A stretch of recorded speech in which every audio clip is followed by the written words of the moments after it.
Ouvrir Excel, vous avez ici en raccourci la barre des tâches, ou alors on peut y accéder depuis le menu démarrer avec l'ensemble des applications, ou voir encore toutes les applications pour pouvoir sélectionner depuis la lettre E l'application désirée. L'application désirée sélectionnée, vous pourrez ensuite ouvrir le classeur, puis enregistrer les données en faisant ici un clic sur la disquette qui va vous permettre d'enregistrer le document, ou faire fichier enregistré sous qui va vous permettre là de choisir le lieu d'enregistrement, en plus d'enregistrer les modifications de vos documents, soit sur l'espace Drive, soit depuis sur le PC dans votre dossier personnel.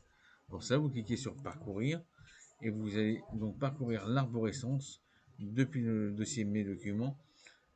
On va venir descendre sur votre dossier personnel et du dossier personnel, on pourra donc ouvrir le classeur demandé.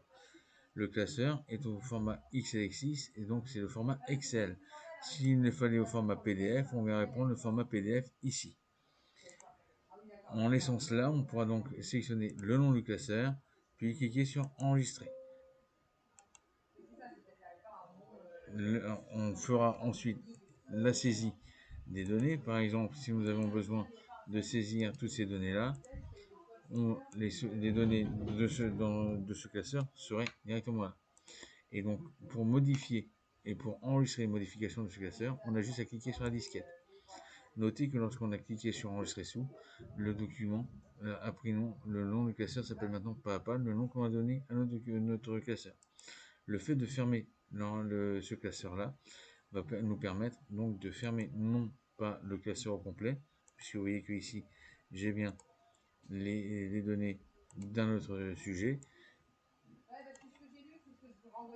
Je copie, mais donc on peut faire fichier ouvrir, et donc là dans la liste on pourra retrouver les derniers documents que l'on a ouverts, à savoir le classeur que j'ai fait là.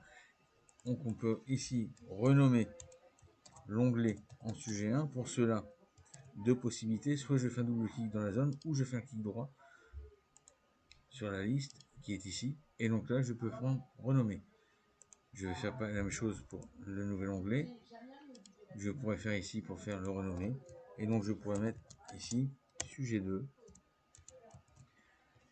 et donc là j'aurais plus qu'à faire les différentes saisies des modifications à faire, et donc là on a le petit bouton là qui vous permet d'effacer par exemple les formats pour tout recommencer. Et donc les saisies des données sont faites, on n'aura plus qu'à refaire les calculs pour les différents exercices. Voilà pour les petites explications. N'oubliez pas de cliquer régulièrement sur la petite disquette qui est ici, ou de faire fichier enregistré, ou encore de faire le raccourci clavier CTRL S pour dire activer toutes les modifications portées. En faisant cela, si je fais fichier fermé, ouvrir maintenant le fichier existant ici dans la liste Excel, classeur pas à pas, me redonnerait la vision des deux classeurs avec les deux modifications portées. À vous.